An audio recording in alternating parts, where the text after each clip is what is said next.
SLO 10.2.3 देखेंगे, distinguish between mechanical and electromagnetic waves.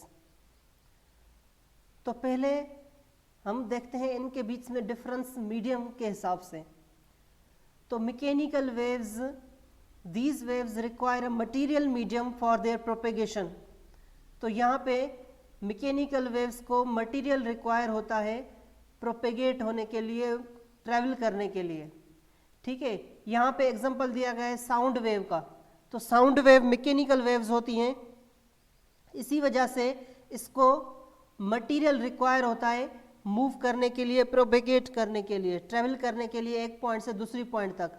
तो जो ये यहाँ पे लाउड स्पीकर है, लाउड स्पीकर साउंड प्रोड्यूस कर रहा है, और ये जो साउंड एनर्जी प्रोड्यूस हो रही है वो इन मॉलिक्यूल्स को क्या कर रही है, इन मॉलिक्यूल्स को वाइब्रेट करने के लिए वो एनर्जी इनफ है।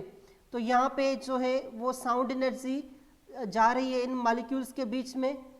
ठीक है, तो ये मॉलिक्यूल्स को साउंड एनर्जी मिल रही है, और ये जो एनर्जी है वो एक मॉलिक्यूल को मिलेगी, यहाँ पे जो मॉलिक्यूल होगा, फिर ये जो एनर्जी है फिर पास वाले मॉलिक्यूल्स के पास जाएगी। ऐसे ही ये जो है एनर्जी क्या करेगी, साउंड एनर्जी या जो साउंड वेव है वो प्रोपेगेट करेगा या ट्रैवल करेगा इस डायरेक्शन में। तो यहाँ पे साउंड को ट्रैवल करने के लिए, प्रोपेगेट करने के लिए किस चीज़ का सहारा लेना पड़ा, साउंड को प्रोपेगेट करने के लिए या ट्रैवल करने के लिए जिसका सहारा लेना पड़ा वो था एयर मॉलिक्यूल्स। तो एयर क्या हुआ, यहाँ पे एयर जो हुआ वो हमारे पास मीडियम हुआ। ठीक है, तो एयर मॉलिक्यूल्स, यहाँ पे एयर क्या था, मीडियम था। तो यहाँ पे जो है एयर वो मीडियम है, तो एयर मीडियम, तो ये एयर क्या था, मीडियम था। ठीक है, उसके बाद है इलेक्ट्रोमैग्नेटिक वेव्स। इलेक्ट्रोमैग्नेटिक वेव्स जो होती हैं उनको रिक्वायर नहीं होता मटेरियल, मींस वो मटेरियल के बगैर भी ट्रैवल कर सकती हैं, प्रोपेगेट कर सकती हैं। जैसे कि लाइट वेव। लाइट वेव क्या होता है कि आप देखें वैक्यूम में जब सूरज से रोशनी आती है, लाइट आती है अर्थ की तरफ, तो सूरज, सन और अर्थ के बीच में एक वैक्यूम है, तो वो जो वैक्यूम है उसके थ्रू भी, उससे भी पास करके आती है लाइट। तो वहाँ पे कोई भी चीज़, कोई भी मटेरियल नहीं होता। तो इलेक्ट्रोमैग्नेटिक वेव्स को मटेरियल रिक्वायर नहीं होता मूव करने के लिए, प्रोपेगेट करने के लिए, ट्रेवल करने के लिए एक पॉइंट से दूसरी पॉइंट तक। ठीक है, तो पहला डिफरेंस क्या था, मीडियम का। मैकेनिकल वेव्स को मीडियम की ज़रूरत होती है ट्रैवल करने के लिए, इलेक्ट्रोमैग्नेटिक वेव्स को ट्रैवल करने के लिए ज़रूरत नहीं होती किसी भी मीडियम या मटेरियल की। जो नेक्स्ट है वो सोर्स।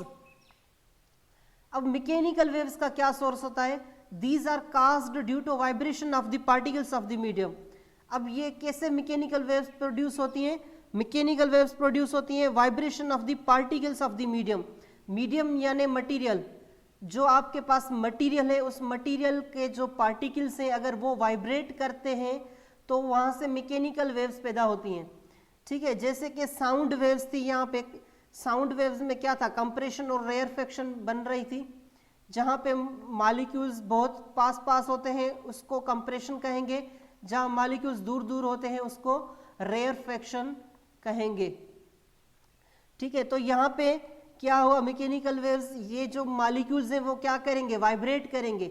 यहाँ पे लेट सपोज मीडियम हम एयर ले रहे हैं, तो एयर के मॉलिक्यूल्स क्या कर रहे थे, वाइब्रेट कर रहे थे। जब एयर के मॉलिक्यूल्स वाइब्रेट कर रहे थे, ठीक है, मीडियम क्या थी, एयर थी, एयर के मॉलिक्यूल्स वाइब्रेट कर रहे थे, तो इसी वजह से हमारे पास एक वेव बन रही थी जिसको हम साउंड वेव कहते हैं। साउंड वेव कौन सी होती है, लॉन्गिट्यूडिनल वेव होती है, और लॉन्गिट्यूडिनल वेव जो होती है वो मैकेनिकल वेव होती है। ठीक है, यहाँ पे रिक्वायर क्या, कौन सी चीज थी, मीडियम की रिक्वायर थी। यहाँ पे मीडियम क्या था, एयर था। लेट सपोज ये अगर आप ले लें, ये वाटर वेव है, ये कौन सी वेव ले रहे हैं, वाटर वेव। अगर वाटर वेव भी मूव कर रही होती तो वाटर के जो मॉलिक्यूल्स होते हैं, ठीक है, जो वाटर के मॉलिक्यूल्स होते हैं वो अपनी मीन पोजीशन पे वाइब्रेट करते रहते हैं। तो मीडियम यहाँ पे क्या था, यहाँ पे मीडियम है वाटर। यहाँ पे मीडियम है वाटर। अब जो वाटर के मॉलिक्यूल्स हैं ये वाइब्रेट करेंगे और इस वाइब्रेशन की वजह से एक वेव पैदा होगी जिसको हम क्या कहेंगे, वाटर वेव्स। और वाटर वेव्स जो होती है वो ट्रांसवर्स वेव होती हैं, ठीक है। और वो ट्रांसवर्स वेव्स कौन सी होती हैं, मैकेनिकल वेव्स होती हैं, ठीक है। तो यहाँ पे मीडियम की ज़रूरत जहाँ पे भी पड़ेगी वो मैकेनिकल वेव कहलाएगी। यहाँ पे मीडियम एयर थी, यहाँ पे मीडियम वाटर था, लेकिन यहाँ पे हमें देखना था कि इस जो वेव प्रोड्यूस हो रही है या वाइब्रेशन जो वेव प्रोड्यूस हो रही है वो किसकी वजह से हो रही है, तो वो जो वेव प्रोड्यूस हो रही है वो vibration of particles of the medium के पार्टिकल्स की वजह से हो रही है, तो ऐसी वेव को मैकेनिकल वेव कहेंगे। लेकिन इलेक्ट्रोमैग्नेटिक वेव्स में ऐसा नहीं है। इलेक्ट्रोमैग्नेटिक वेव्स में क्या होता है, इलेक्ट्रिक फील्ड और मैग्नेटिक फील्ड चेंज होती रहती है। तो electric field and magnetic field change होगी तभी ये जो है ना वो वेव बनती है जिसको हम बोलते हैं इलेक्ट्रोमैग्नेटिक वेव्स। इसी वजह से हमने नाम दे दिया इलेक्ट्रोमैग्नेटिक। इलेक्ट्रो मीन्स इलेक्ट्रिक से और मैग्नेटिक मैग्नेटिक फील्ड से नाम दे दिया, ठीक है। तो जब इलेक्ट्रिक फील्ड चेंज होती है, जब इलेक्ट्रिक फील्ड चेंज होती है तो मैग्नेटिक फील्ड पैदा होती है, और जब मैग्नेटिक फील्ड चेंज होती है तो इलेक्ट्रिक फील्ड पैदा होती है, ठीक है। ये वाइस वर्सा प्रोसेसेस हैं, और जब दोनों एक ही समय में चेंज होती रहेंगी, ठीक है, तो क्या बनेगा, एक इलेक्ट्रोमैग्नेटिक वेव बन जाएगी जो यहाँ पे डायग्राम में दिखाई गई है, ठीक है। तो यहाँ पे ये जो रेड वन है वो मैग्नेटिक वाइब्रेशन है और जो ब्लू वन है वो इलेक्ट्रिकल वाइब्रेशन है, और ये जो ब्लैक है ये direction of motion of wave है, जिस डायरेक्शन में वेव मूव कर रही है वो है, ठीक है। तो यहाँ पे इलेक्ट्रोमैग्नेटिक वेव्स को क्रिएट करने के लिए या किस वजह से वो प्रोड्यूस होती है, वो प्रोड्यूस होती है due to changing electric and magnetic field. अब यहाँ पे देखें इलेक्ट्रिक फील्ड और मैग्नेटिक फील्ड चेंज कैसे होंगे। इलेक्ट्रिक और मैग्नेटिक फील्ड चेंज तब होंगे जब कोई भी चार्ज पार्टिकल, जब कोई भी चार्ज क्या करे, वाइब्रेट करे। आपने इलेक्ट्रिक चार्ज पढ़ा होगा साइंस में। इलेक्ट्रिक चार्ज जब वाइब्रेट करता है तब इलेक्ट्रोमैग्नेटिक वेव पैदा होती है, ठीक है। जब इलेक्ट्रिक चार्ज वाइब्रेट करेगा तो वहां पे इलेक्ट्रिक फील्ड चेंज होगी। अगर इलेक्ट्रिक फील्ड चेंज होगी तो मैग्नेटिक फील्ड पैदा होगी, फिर मैग्नेटिक फील्ड चेंज होगी तो इलेक्ट्रिक फील्ड पैदा होगी। तो इसी वजह से वाइब्रेशन के दौरान, चार्ज की वाइब्रेशन के दौरान कौन सी वेव पैदा होती है, इलेक्ट्रोमैग्नेटिक वेव पैदा होती है, ठीक है। तो ये था सोर्स का डिफरेंस। इसका सोर्स चार्ज होता है, वाइब्रेशन ऑफ चार्ज, और इसका होता है वाइब्रेशन ऑफ पार्टिकल्स, ठीक है, मैकेनिकल वेव्स का। नेक्स्ट चलते हैं स्पीड पे। स्पीड जो होती है वो मैकेनिकल वेव्स की बहुत स्लो होती है, लो स्पीड होती है as compare to electromagnetic waves. जैसे कि यहाँ पे आप देखें speed of sound, speed of sound कितनी है, 332 मीटर पर सेकेंड स्पीड है, 332 मीटर पर सेकेंड एट 0 डिग्री सेंटीग्रेड। तो यहाँ पे देखें स्पीड 332 मीटर पर सेकेंड स्पीड है, ठीक है। उसके अलावा यहाँ पे अगर देखें आप इलेक्ट्रोमैग्नेटिक वेव्स की, लाइट की स्पीड कौन सी होती है, 3 × 10⁸ मीटर पर सेकेंड, तो इसकी स्पीड बहुत ज़्यादा होती है। तो इलेक्ट्रोमैग्नेटिक वेव्स जो होते हैं वो क्या होते हैं, उनकी स्पीड वेरी हाई होती है, वेरी हाई स्पीड।